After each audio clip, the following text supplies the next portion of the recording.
Manuel, muchas gracias. Muy bueno. Bueno, la segunda charla, bien de Argentina, Cristian Borguelo, Sheila Winker. Les pido un aplauso también para ellos. La Berta, perdón, siempre el apellido que lo cambiamos.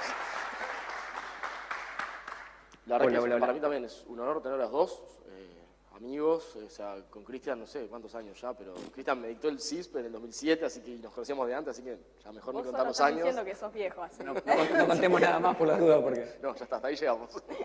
Nada, chicos, muchas gracias por venir y bueno, los dejo con todo el público. Un aplauso más para ellos, por favor. Te pido probar el sonido de la notebook. Un segundo, así después no nos retrasamos. Aquí estamos en Chrome. Vamos Perfecto, qué hermosa voz que tengo.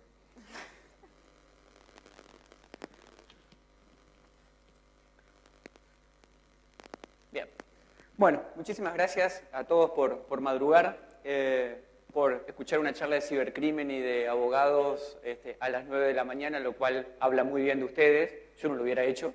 Después vamos a discutir un rato con el juez y con el abogado también en el panel. Bien, vamos a empezar un poco entonces a hablar de la temática de hoy. Sheila y yo trabajamos en ElevenPath. ElevenPath es el área de ciberseguridad de Telefónica. No digan nada, no es un buen momento para hablar de Telefónica.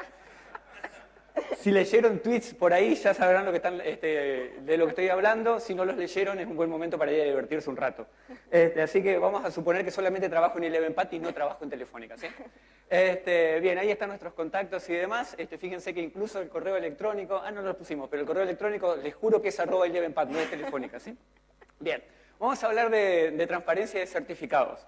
Y antes de todo, vamos a agradecer. Recién Sheila me dice, ¿por qué pusiste ahí? Te equivocaste la diapositiva, pusiste el gracias al finalizar y listo, ya está. Pensé que ya te querías ir. Exactamente, en realidad me siento bastante mal, de hecho desde ayer estoy bastante mal de salud, así que iba a terminar la charla acá, pero en realidad el gracias es para la organización y para Mateo específicamente, porque organizar este tipo de evento a mí me ha tocado hacerlo durante muchos años en Buenos Aires y uno de los motivos por los cuales no lo organizo más es porque cansa mucho, es terriblemente estresante organizar este tipo de cosas, lidiar con 100, 200, 500 personas es terrible, por eso el agradecimiento realmente de corazón, más allá que como decía Mateo, hace muchísimos años que somos amigos y nos conocemos, organizar este tipo de cosas es muy, pero muy doloroso, así que gracias ese enorme para ellos y para Mateo por la onda y las ganas y el espíritu que le pone.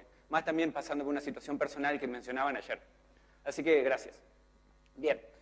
Vamos a hablar un poco entonces de certificados, de transparencia de certificados. Vamos a empezar con lo que todos ya sabemos. ¿Quién tiene sitio con HTTPS en este momento? De acá. Bien, porcentaje 30% aproximadamente. Es bajo, pero igual es importante. Obviamente si utilizan HTTPS, saben para qué sirve, ¿no es cierto? ¿Para qué sirve HTTPS? A ver, vamos, con fuerza, hay que despertarse.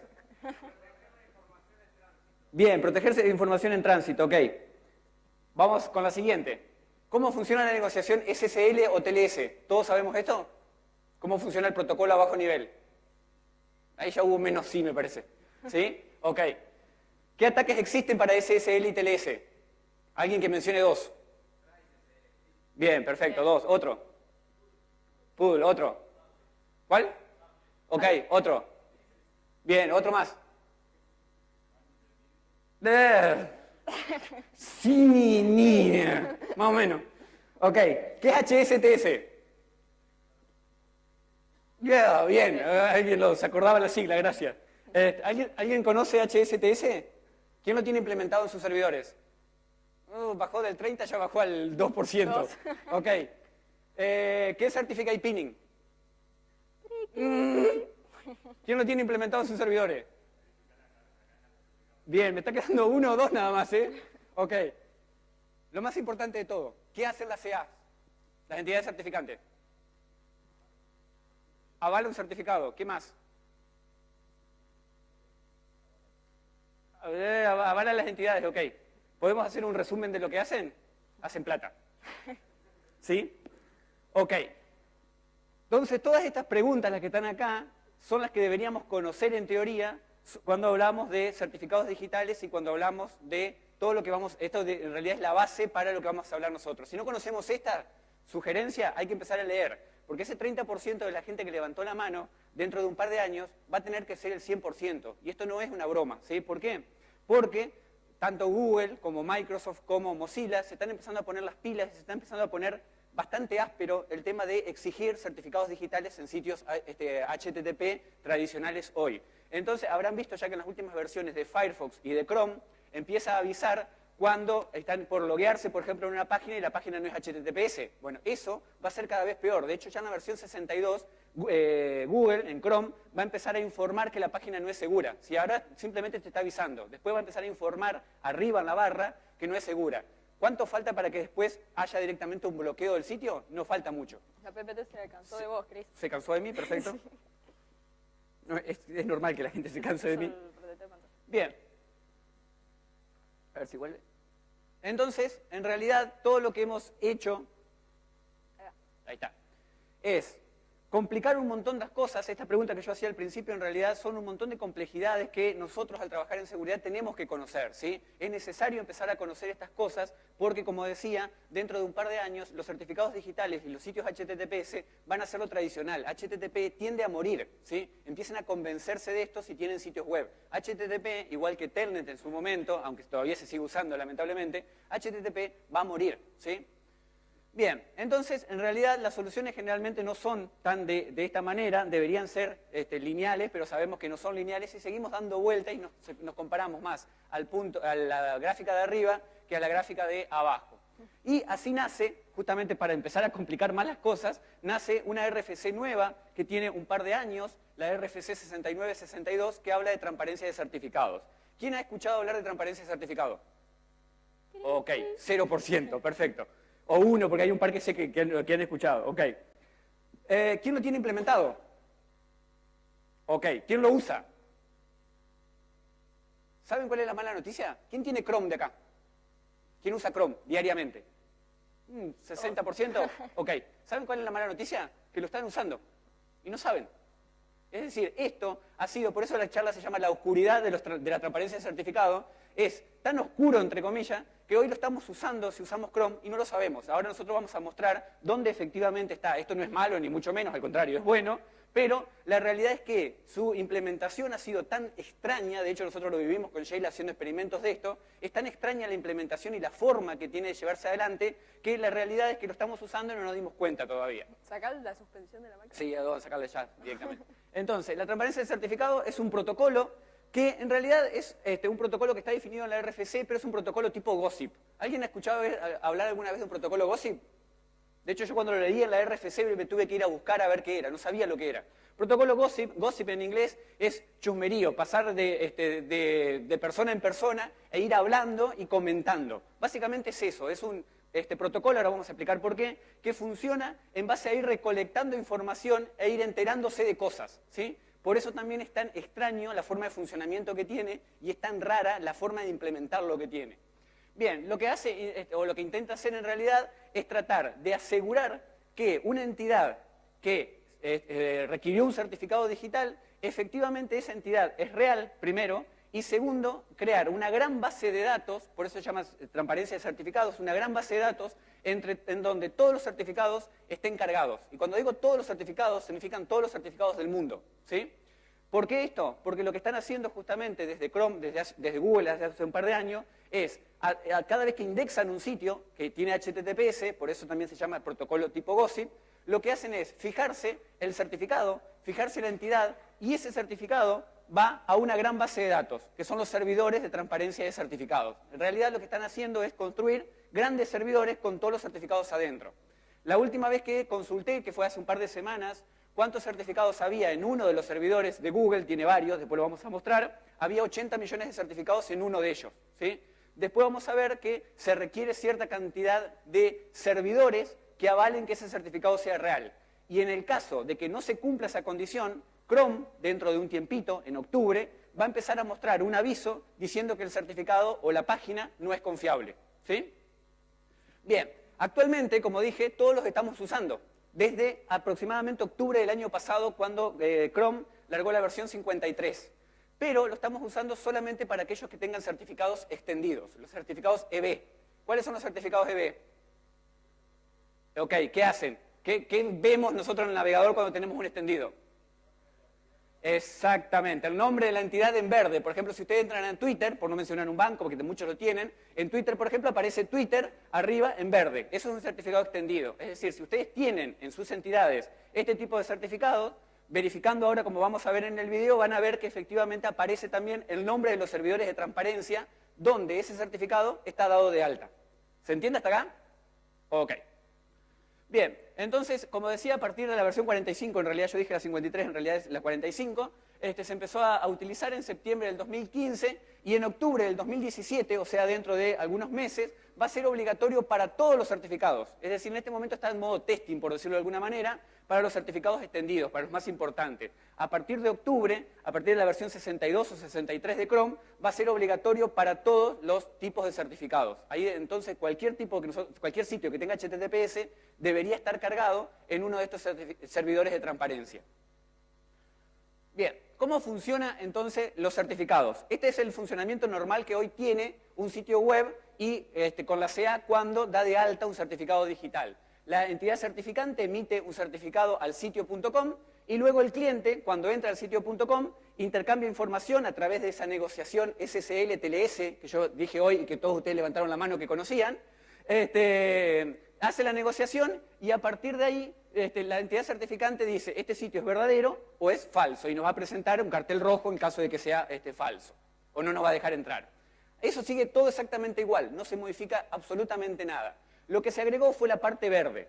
Se agregaron los servidores de transparencia, servidores de log, que es el nombre que tienen, y se agregaron dos entidades más, los monitores y adicionalmente los auditores. ¿Qué van a hacer los monitores y los auditores? Van a tratar de comprobar que lo que esté cargado acá, en el servidor de log, que se fue recolectando a través de distintos métodos, sea real y que las entidades cuyos certificados figuren en el log sean verdaderas, ¿sí? De forma tal de tratar de detectar de forma lo más rápido posible cuando una entidad puede llegar a ser falsa o puede llegar a, una entidad, por ejemplo, un fisher, por decir algo, solicita un certificado HTTPS. ¿Sí? Ayer tuvieron una charla de phishing en donde se habló también del tema. ¿Cómo se relacionan estas dos cosas? Básicamente lo que va a suceder es que la CA, cuando ustedes compran un certificado digital, va a dar de alta en el servidor de transparencia el certificado que ustedes acaban de comprar. Es decir, ustedes pagan el certificado, se le da la clave pública, se genera la clave pública y a partir de ahí se genera un hash y ese hash va a parar a los servidores de transparencia. Eso lo está haciendo actualmente la entidad certificante desde hace un par de años, como dije antes.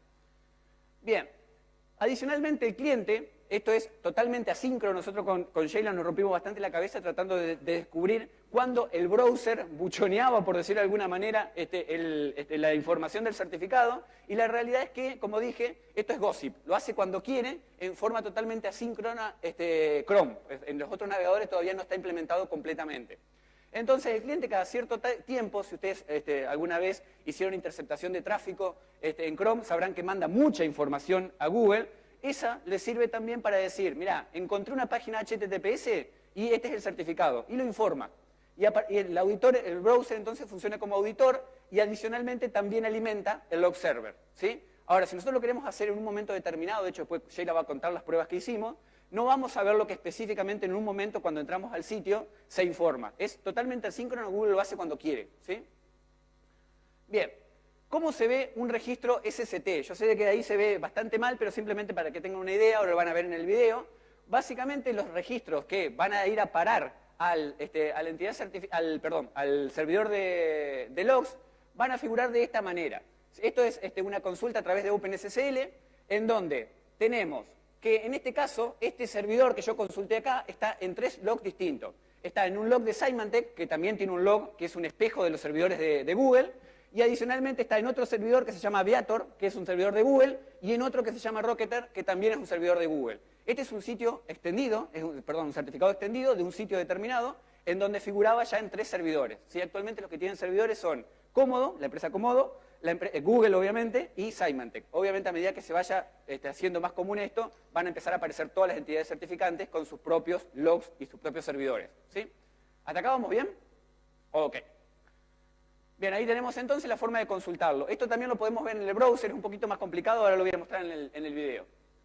Y luego hay una página que les recomiendo que visiten que se llama certificatetransparency.org, en donde están dados de alta los 18 o 20, van cambiando, continuamente cambian, 18 o 20 servidores que en este momento existen y que están en línea. Si ustedes entran a la página, cada uno de estos servidores, por ejemplo en este caso el de Symantec o en este caso Aviator, que era este que está acá, está dado de alta, es un servidor de Google como pueden ver, y ese es el log ID que lo identifica. Cada servidor tiene un log ID. Después Sheila va a mostrar que en realidad esos códigos están hardcodeados dentro del navegador, ¿sí? Es decir, esto identifica unívocamente al servidor que se tiene que conectar. Chrome cuando va a hacer la verificación, ¿sí? Es un poco complicado, yo sé que a esta hora de la mañana, pero vamos a tratar de seguirlo. Bien, y esto es cómo se ve en Chrome, ¿sí? Si ustedes entran a Chrome, vamos a verlo directamente en el video.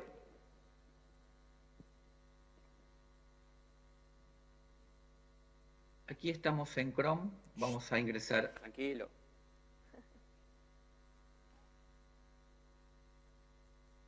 Estamos en Chrome, vamos a ingresar al sitio de 11pads con la sección de Net Internals de la configuración de Chrome totalmente en blanco. Ingresamos. Mientras carga el sitio ya podemos ver que aquí estamos en Chrome, vamos a Internals de la configuración de Chrome totalmente en blanco. Ingresamos. Mientras carga el sitio ya podemos ver que se... Ahí. Acá, esto que dice acá, que yo sé que no se ve nada desde allá, es Net Internal, es una de las partes de configuración de Chrome. Si eso pueden entrar directamente y van a ver todas las conexiones que en ese momento está haciendo Chrome. ¿Sí? Esa es la forma de verlo. Y después, acá al costado, aparece, cuando se hace una negociación, se abre el socket de SSL y se hace la negociación, aparece SSL y el sitio al que estoy entrando. Si hacen botón derecho ahí, botón de clic, digo ahí, van a ver acá a la derecha la información del certificado digital. ¿Sí? Esa es la forma de verlo en Chrome. La conexión y la negociación. Ahí están todos los sitios al que está entrando cuando entré a 11pad y acá están esto que dice acá, que dice Begin Certificate, que ahí ya no se ve, es el certificado digital de la negociación. SSL, podemos ver los certificados y el socket de conexión.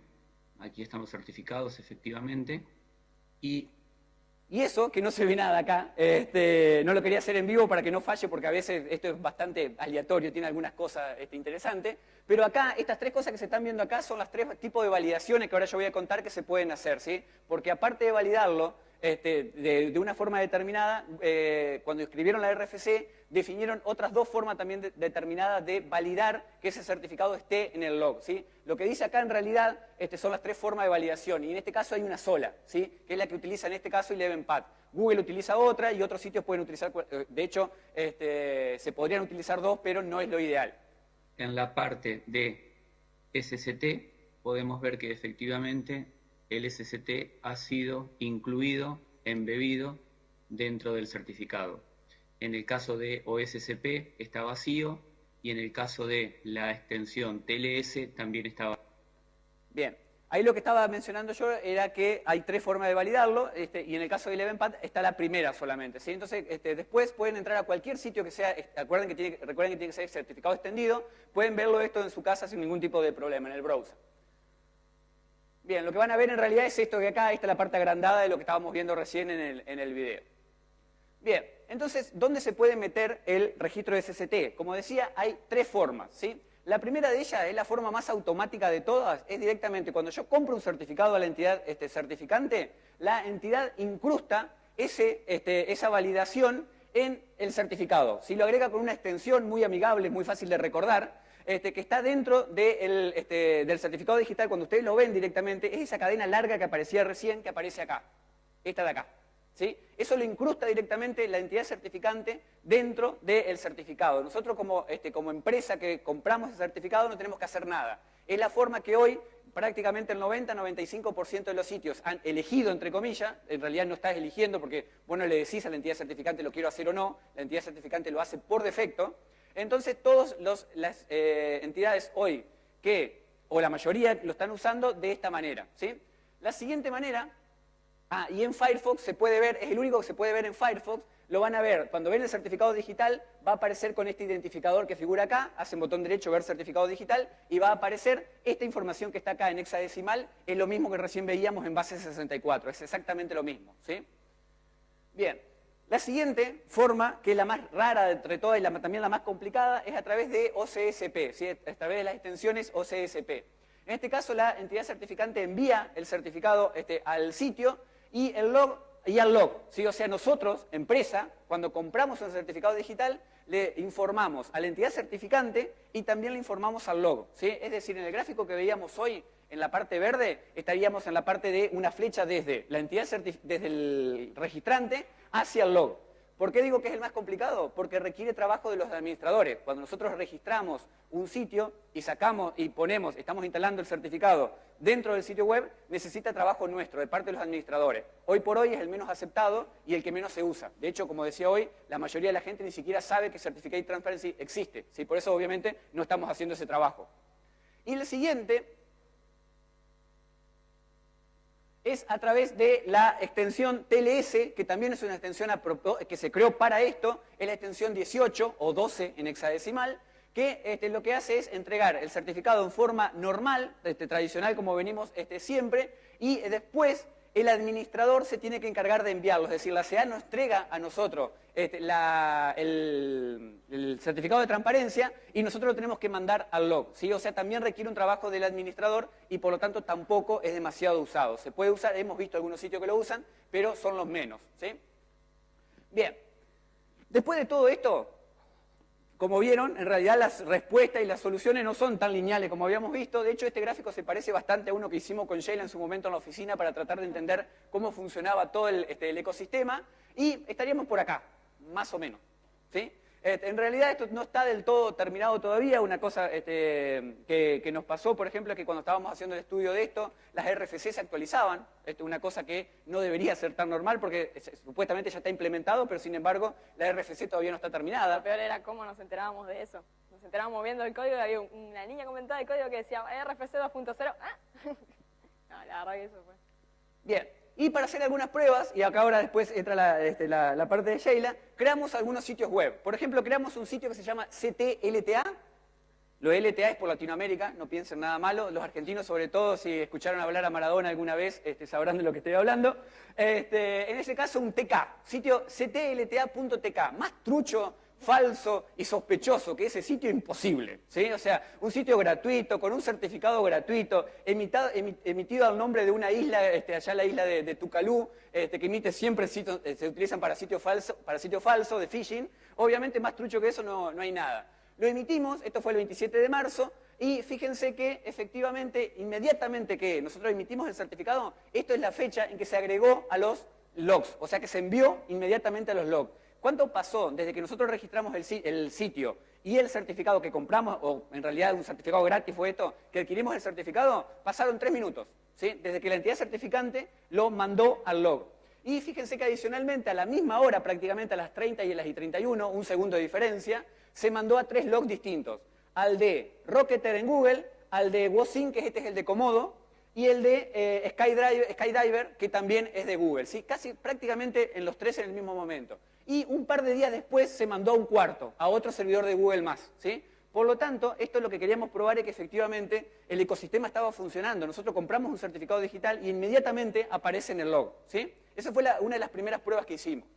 Hicimos otra después, lo voy a tapar al sitio porque es para un par de experimentos que estamos haciendo. Y fíjense que en este caso, el 4 de abril hicimos la prueba, a las 7:35 se agregó a uno de los servidores de Google, a Icarus.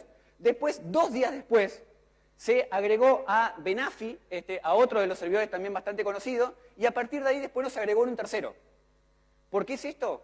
No lo sabemos, ¿sí? Entonces justamente lo que queríamos determinar era eso, que el ecosistema como está funcionando hoy es bastante inestable, y de hecho nosotros estamos en la lista de discusión de cómo se está implementando esto, y la realidad es que hay bastantes peleas, sobre todo con Google, porque Google ha ido estableciendo las reglas del juego, al ser tan grande obviamente y al utilizar Chrome, y nadie tiene claro qué tiene que hacer. Y de hecho este es un ejemplo tangible de que justamente está pasando eso. Acá el ecosistema funcionó perfecto, en 3 minutos y varios segundos estaban en todos los logs. Sin embargo, en habían pasado 2 días y solamente se habían agregado en 2, ¿sí? Entonces, ¿por qué pasa eso? La realidad es que no lo sabemos. Entonces, todo esto hay que empezar a verlo después con curiosidad en octubre, cuando se implemente finalmente que va a estar válido para todos los certificados, como decía hoy, ¿sí?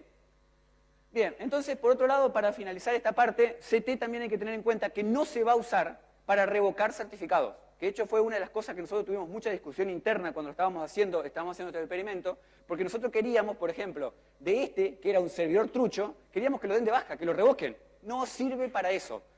Transparencia de certificado no se creó para revocar certificados, simplemente se utiliza para hacer una auditoría de los certificados, si son válidos o no. Que después se pueda utilizar como información fuente para revocar los certificados es otro tema, pero no fue pensado para eso, ¿sí? Lo aclaro mucho porque fue un tema de debate bastante profundo cuando nosotros estábamos haciéndolo. Llegamos a las piñas y todo eso, pero bueno. Bien. Y la última pregunta es, todo esto que vimos que anda más o menos, ¿va en serio? ¿Sí? Sí, va en serio. Va tan en serio que ya hay una RFC que la están escribiendo en este momento, hay un pedido de RFC en realidad, que se llama spec.ct, en donde básicamente van a agregar una cabecera HTTP, como si ya no tuviéramos suficiente, o sea, tenemos la de Pineo, tenemos la de HSTS, tenemos la de Content, tenemos la de Cross-Site Scripting, tenemos decenas de extensiones para HTTP, para la cabecera HTTP, vamos a agregar otra más. ¿Qué va a hacer eso? Va a decir que si el navegador tiene que forzar o no la transparencia del certificado. Es decir, que si nosotros desde la página web que estamos desarrollando activamos eso, lo que va a hacer es obligar al browser a que se vaya y se fije en los 3 logs de transparencia. Y si no está, directamente va a rechazar la entrada al sitio, ¿sí? Eso lo podemos configurar nosotros desde la página web. Por eso también para los desarrolladores es importante enterarse de esto, porque también va a afectar nuestros desarrollos y cómo funcionan nuestros desarrollos, ¿sí? Bien, ¿qué fue el aporte que hicimos nosotros? Hicimos 2 cosas. Cuando estábamos haciendo el experimento dijimos vamos a hacer algo que aporte a la comunidad. Y lo que hicimos fue una extensión de Firefox, como el Firefox no está implementado todavía, está implementado full, hicimos una extensión de Firefox, se la pueden descargar, ahí está el sitio web, si se animan a entrar a ese enlace, el problema de ustedes.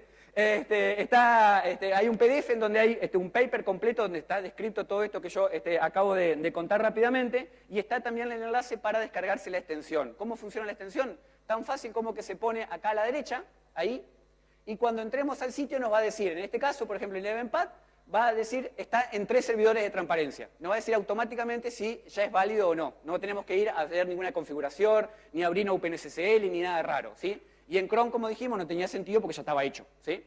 Bien, y adicionalmente, la semana pasada, que eso también está en el paper, también publicamos un plugin para Foca, ¿sí? Para la herramienta de ElevenPad de toda la vida, hicimos un plugin para Foca, uno se instala Foca y cuando está escaneando un sitio web, si alguien en Pentester ha utilizado Foca alguna vez, cuando está escaneando un sitio web te va a decir en qué servidores de logs está metido ese certificado digital.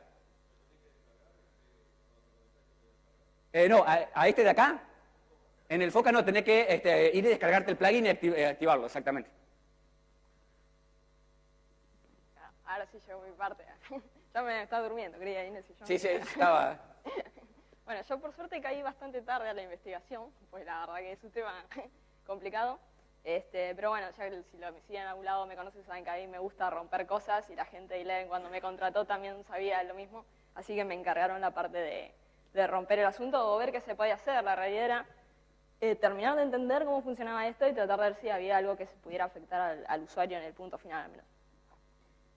En principio no teníamos claro todo lo que explicó Chris. Bueno, Chris ya se borró, de hecho. Bueno, no teníamos muy claro cómo funcionaba, pero habíamos visto en el esquema que mostró Chris al principio que había supuestamente una comunicación con los servidores de logs. Entonces, lo primero que se nos vino a la mente es, ¿qué pasa si bloqueamos esa comunicación? ¿Sí?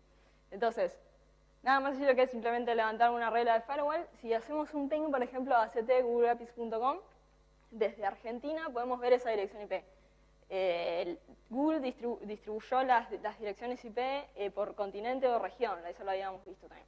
O sea, si lo hacemos de acá tenemos esa IP, por ejemplo, Chris había conectado a la VPN de Eleven en España y tenía otra dirección IP diferente, y después averiguamos un poco por qué era eso, era por los balanceadores de carga, ¿sí? Que siempre que lo hagan desde Argentina y posiblemente desde Uruguay también, calculo que entramos en la misma región, vamos a ver esa dirección IP. Siempre es la misma para todos los servidores de Google que mencionó Chris, que son 4. Entonces, bloqueamos la dirección IP completamente de cualquier tipo de conexión a ver qué pasaba y entrábamos a los sitios web y con certificado extendido, que supuestamente esto ya está implementado, pero no pasaba nada, o sea, yo seguía viendo todo igual, digamos que al usuario no le afectaba.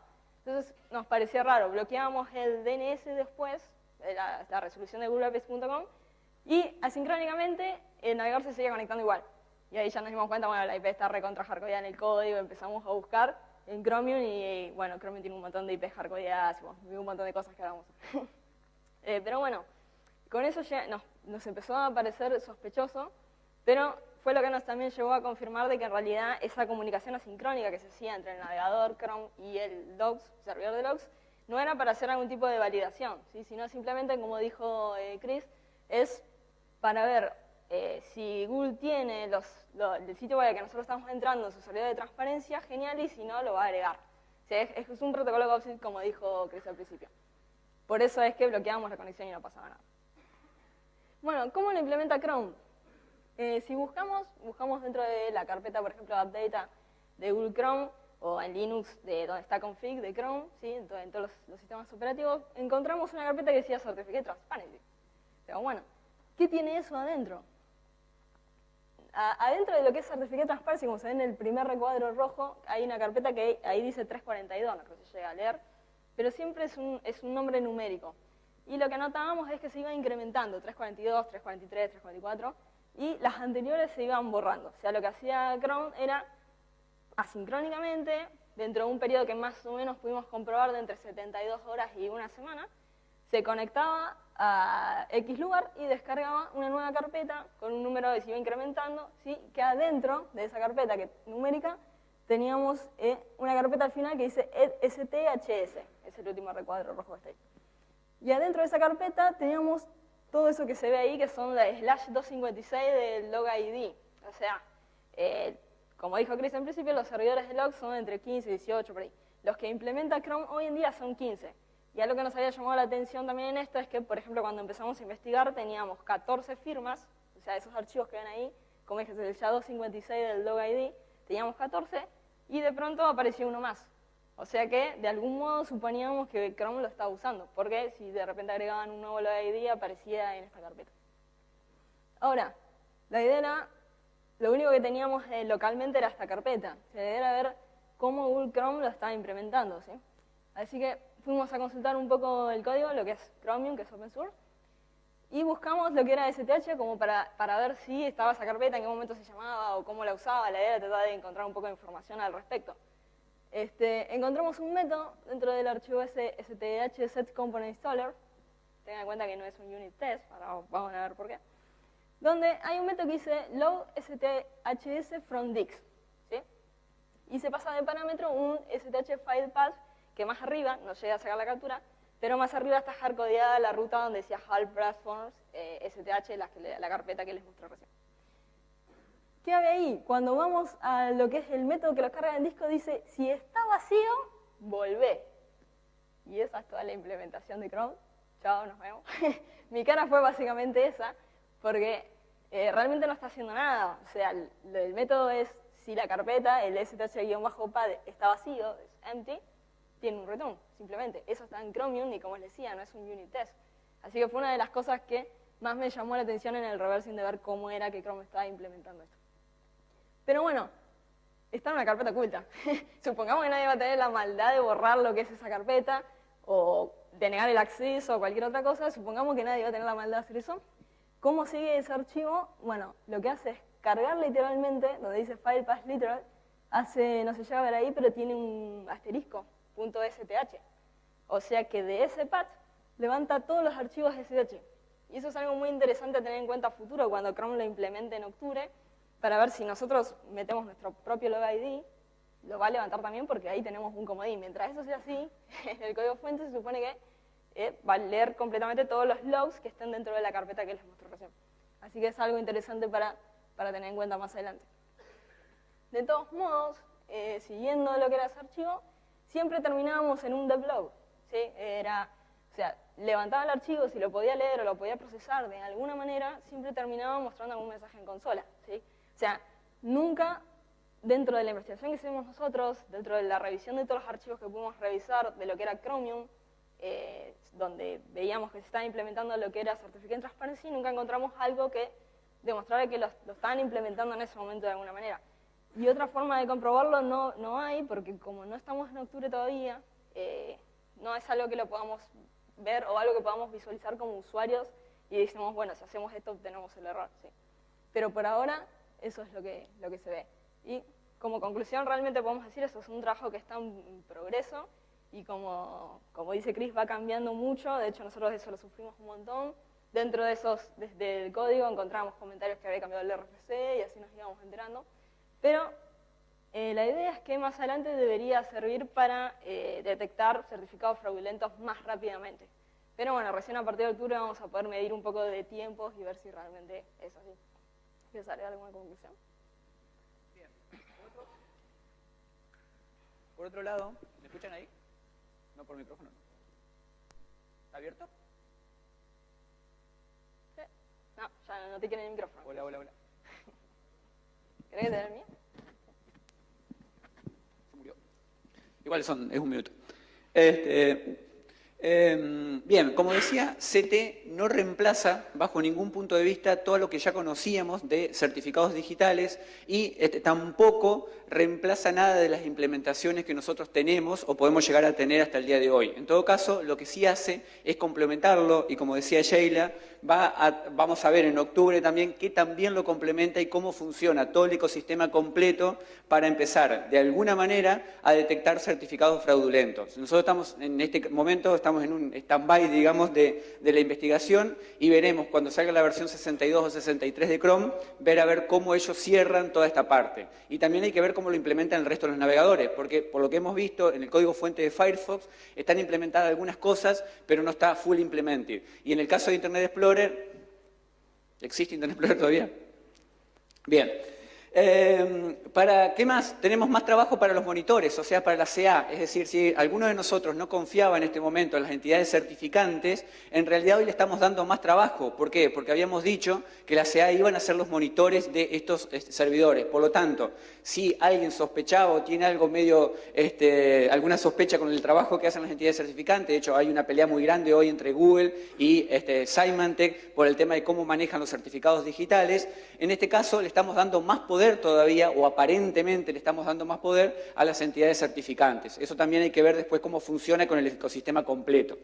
Y por ahora, como decía, solo Google lo ha implementado y como vieron recién un poco en el código fuente, nosotros nos cansamos de ver código fuente que era bastante raro y cosas extrañas que vimos dentro de Chrome, pero es el único que hasta ahora lo tiene implementado y funciona bastante bien, ¿sí? Pero de todos modos la implementación todavía sigue siendo bastante oscura y la van modificando versión a versión.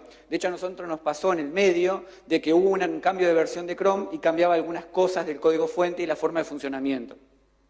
Y finalmente, CT es una fuente muy, pero muy importante de información. ¿Por qué? Porque si nosotros, después los invito a ustedes a ir a descargarse, por ejemplo, se pueden descargar si quieren los servidores de transparencia, están abiertos, si tienen varios gigas de espacio en disco, se lo pueden descargar y de hecho nosotros mismos podemos montar un servidor.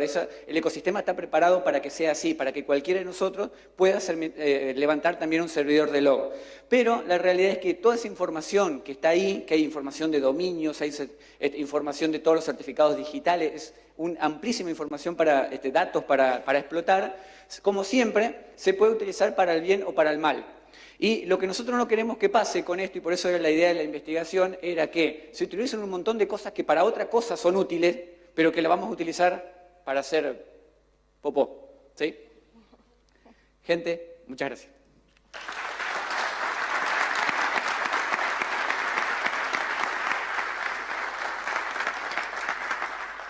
¿Alguna pregunta? Ya sé que están dormidos. Bien. Perdón.